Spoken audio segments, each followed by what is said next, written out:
Saudara, hari ini orang-orang seakan berebut mencari peace atau ketenangan, padahal peace sejati lahir dari kebahagiaan spiritual. Saat hati ridho, taat, dan penuh makna.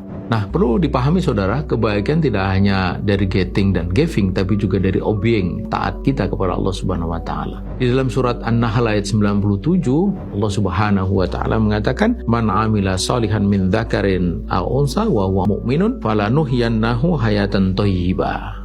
Barang siapa beramal soleh dan beriman, maka kami akan berikan kehidupan yang baik. Kehidupan yang baik itu bukan hanya kaya atau tenar, tapi hayatan thayyibah, ketenangan, rasa cukup, dan hati yang ridho. Tapi tahukah saudara bahwa ternyata kebahagiaan yang lebih dalam lagi lahir dari sacrificing atau pengorbanan. Lihatlah Nabi Ibrahim, ia rela meninggalkan istri dan anaknya di padang yang gersang, bahkan siap menyembelih anak yang sangat dicintainya. Semua itu demi taatnya kepada Allah Subhanahu wa Ta'ala. Dari pengorbanan itulah lahir ketenangan dan cinta sejati. Cinta yang tidak mengantung pada dunia, tapi kepada Allah Subhanahu wa Ta'ala semata. Dan luar biasa, di dalam surah Taubat ayat 111, Allah mengatakan, "Innallaha astara minal mu'minina anfusahum wa amwalahum bi anna lahumul jannah." Sesungguhnya Allah membeli jiwa dan harta orang yang beriman dengan surga. Jadi bagi orang yang beriman, kehilangan dunia bukan musibah, tapi investasi untuk mendapatkan surga. Sesuatu yang jauh lebih berharga daripada apapun yang ada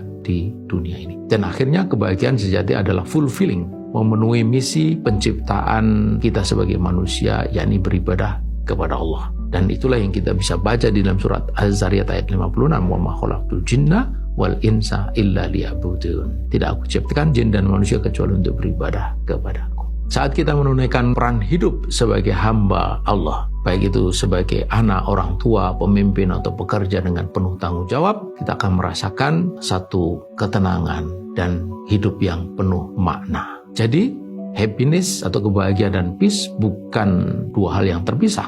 Peace, ketenangan adalah buah dari kebahagiaan sejati, kebahagiaan spiritual. Saat hati ini dekat kepada Allah, memberi dengan ikhlas, taat dengan setia, dan berkorban dengan penuh kesabaran. Karenanya, sejatinya bahagia itu bukan saat kita memiliki segalanya, tapi saat kita menyerahkan segalanya kepada Allah Subhanahu wa Ta'ala. Yakin, insya Allah.